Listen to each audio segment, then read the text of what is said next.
Narito po ulit ang update natin para sa lagay ng ating panahon ngayong tanghali po ng December 2, 2024. Sa ngayon po ay umaangat na ang shear line at ito ay nakakaapekto ngayon sa may Calabarzon at ilang bahagi ng Camarines Norte at Mindoro. Habang hanging amihan naman ang umiiral sa Central Luzon at Northern Luzon at easterlies naman ang hangin na umiihip po sa silangan ng Southern Luzon, Visayas at Mindanao. At sa ating pong long range forecast ay wala naman pong bagyo na nakikita na tatawid po dito sa ating bansa for the next 5 to 7 days. Pero next week po ay consistent na may namamataan na posibleng banta ng sama ng panahon na lalapit o kaya po ay tatawid dito sa ating bansa gaya po ninyong nakikita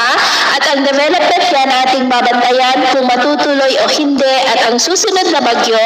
ay tatawagin po sa local name na Bagyong Kerubin. At sa lagay ng ating panahon ngayong tanghali ay maayos ang panahon sa malaking bahagi ng ating bansa pero dahil po sa amihan at shear line ay cloudy skies with isolated light to heavy rains sa may Calabarzon, ilang bahagi ng Camarines Provinces, Catanduanes, Mimaropa, ilang bahagi ng Metro Manila, Bulacan, Bataan, Cagayan at silangan ng Isabela. At dahil naman sa mga localized thunderstorm, epekto ng easterlies ay cloudy skies with isolated rain sa ilang bahagi po ng Aklan, Capiz, ilang bahagi ng Negros, southern part ng Cebu, southern Samar,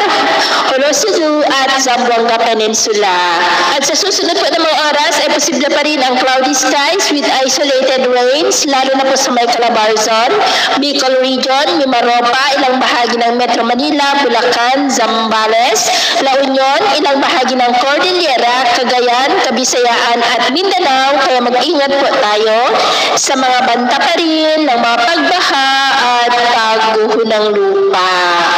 At sa atin naman po mabaybayin dahil sa shear line at amihan, iwasan na muna natin ang papalaot sa silangang baybayin po ng Isabela at ang sa northeastern seaboard po ng Camarines Provinces at silangang baybayin ng